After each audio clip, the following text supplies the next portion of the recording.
Alors, pour la DAC, les voitures au gaz sont plus vertueuses que l'électrique. Oula, oula, ça va faire débat ça encore, je sens. Alors, petite parenthèse d'ailleurs, il y a beaucoup de mecs anti-VE qui commentent sur la chaîne. Certains plus extrémistes que d'autres, donc les non extrémistes, je vais les laisser. Par contre, les extrémistes, je les dégage, qu'on soit clair. Donc attention à vos commentaires, parce que si vous êtes trop extrême dans l'anti-VE, vous dégagez, hein. Vous êtes shadowban de la chaîne, vous pourrez continuer à poster des commentaires et personne ne les verra. Donc je vous préviens juste, soyez cool. Argumentez si vous êtes contre les VE.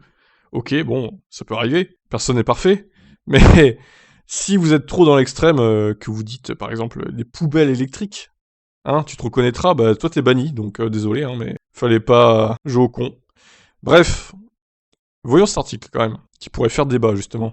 En croisant les différents chiffres recueillis lors des essais maison de 112 voitures particulières, l'Automobile Club allemand a effectué plusieurs classements. Celui consacré à l'impact environnemental place sur les meilleurs marchés, sur les meilleures marches, pardon, les Seat Leon et Golf fonctionnant au gaz naturel. Ce n'est pas la première fois que la DAX aligne des voitures fonctionnant au gaz naturel. Ouais, mais alors encore une fois, voilà, elles sont où les pompes de gaz naturel? Moi je veux bien, mais puis le prix du gaz naturel a explosé ces derniers mois en plus. Donc bon. En 2019, déjà l'organisme allemand avait souligné les excellents résultats obtenus par des Golf TGI Blue Motion et Polo, que des voitures allemandes hein, évidemment. La quatrième position était également occupée par un modèle alimenté au GNV, la Seat Arona 1 litre TGI. Cette année, la sélection ne comptait que 2 voitures équipées d'un moteur acceptant ce carburant. Elles avaient en face d'elles 39 modèles essence, 26 diesel, 24 hybrides, dont 16 rechargeables, 21 électriques. En 2021, la troisième marche du podium est occupée par le Kona électrique. Ouais, super. Magnifique. Quelle réussite pour le Kona. Et la Fiat 500 est quatrième. La Fiat 500 cabriolet 42 kWh. La Renault Twingo. Alors, ah tiens, la Toyota Mirai est mal placée. Bah tiens, c'est étonnant. Seulement huitième. Ah ah, l'hydrogène serait pas si bien que ça finalement alors. L'organisme prend bien soin d'insister sur le fait que ces classements annuels ne prennent pas en compte tous les modèles de voitures particulières disponibles dans le pays, ils sont limités aux seuls engins, et c'est sur une période. Alors ça a l'air long cet article, hein. Putain de bordel de merde. Ah ouais, quand même. Mon dieu. Bon, on va tout lire parce que c'est quand même important, mais bon. Pour calculer l'impact environnemental des véhicules, la DAC prend en compte donc les polluants et assimilés, dont les émissions sont légalement limitées ou contrôlées. Ainsi, le monoxyde de carbone, les hydrocarbures, les oxydes d'azote, les particules et le CO2. Le poids carbone a été évalué du puits à la roue. Pourquoi le GNV ressortit-il gagnant, outre 1? Tout simplement. Parce que l'organisme a tenu compte du mix qui entre dans la composition des énergies. Le GNC distribué dans les stations allemandes, en 2021, contenait une proportion de 40% de biogaz. Cette progression améliore l'impact environnemental pour ce carburant alternatif, mais elle rend difficile la comparaison avec les précédents classements de la DAC. Autre raison du bon positionnement du gaz naturel sur le marché allemand, l'électricité n'est pas aussi décarbonée qu'en France. Et oui, j'ai aussi dans les commentaires, ah ouais, vos voitures marchent au charbon. Ah ah, bah non, pas en France, c'est du gland, hein, c'est l'énergie nucléaire. Bref, on va arrêter de s'énerver, le jour de mon anniversaire en plus. À noter que le calcul des consommations pour les modèles électriques tient compte aussi des pertes d'énergie à la recharge des batteries. Si en 2019, deux voitures GNV occupaient déjà les premières places du classement en fonction de l'impact sur l'environnement, celui de 2021 présente toutefois une particularité. Les deux modèles sont équipés de la même motorisation. Piloté par une boîte automatique DSG à 7 rapports, c'est un même bloc essence de 1,5 litre de cylindrée qui emporte les Seat Leon et Golf TGI. Donc il développe 130 chevaux, couple de 200 Nm, autonomie calculée par la DAC en parcours mix s'élève à 400 km environ. Ce qui est pas énorme hein, quand même. Hein. 400 km, c'est comme une électrique en fait quoi. C'est le résultat d'une consommation moyenne de l'ordre de 4,2 kg de gaz associé à un réservoir pouvant contenir jusqu'à 17,3 kg de GNC. Alors, ouais, ok. Donc, quel est le prix du GNC? Moi, le kilo de gaz, à combien c'est? Est-ce qu'on sait ou pas? Est-ce qu'ils vont le dire après? Je vais essayer de regarder sur internet s'ils le disent pas, mais... Donc, la conso est de 4 kg de gaz à peu près, au 100. Les émissions de CO2 sont alors de 91 grammes par kilomètre pour la Seat Leon TGI et de 93 grammes par kilomètre avec la Golf TGI. Par comparaison avec cette dernière, la version diesel, bon, c'est bien plus évidemment. Si les électriques n'arrivent qu'après les deux modèles TGI du groupe Volkswagen, ce n'est pas en raison de leur impact carbone qui est plus souvent meilleur.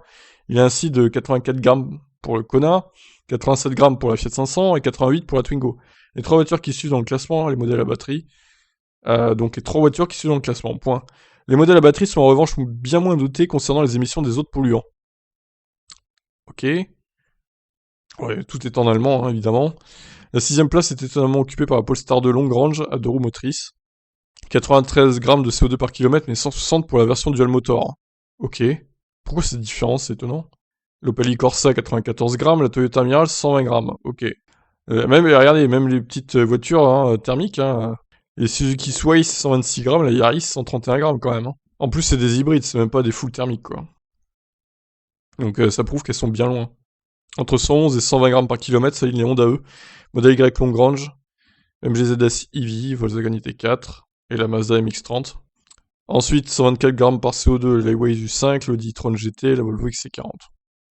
En dépit d'excellents résultats obtenus par les Seat Leon et Volkswagen, la DAX se désole de la perte de vitesse constatée sur son territoire concernant l'alimentation en gaz naturel. Là aussi, les politiques publiques encouragent avant tout la solution électrique. C'est pourquoi seul Fiat, 6 modèles de la Panda ou Ducato, et le groupe Volkswagen continuent à promouvoir outre-Rhin leurs véhicules fonctionnant au gaz. Si le réseau de 850 stations délivrant du GNV est à ce jour suffisant pour mailler tout le territoire allemand, l'Automobile Club s'attend à des fermetures de distributeurs dans les années à venir. L'organisme s'inquiète de cette situation, plaidant pour le maintien de ces moteurs thermiques, qu'il est possible d'adapter à peu de frais à la mobilité durable. Bon, ils disent pas le prix du gaz, putain, fait chier, je vais devoir chercher, quoi. Bon, cherchons. Alors, en France. Donc, est-ce que c'est marqué là ou pas?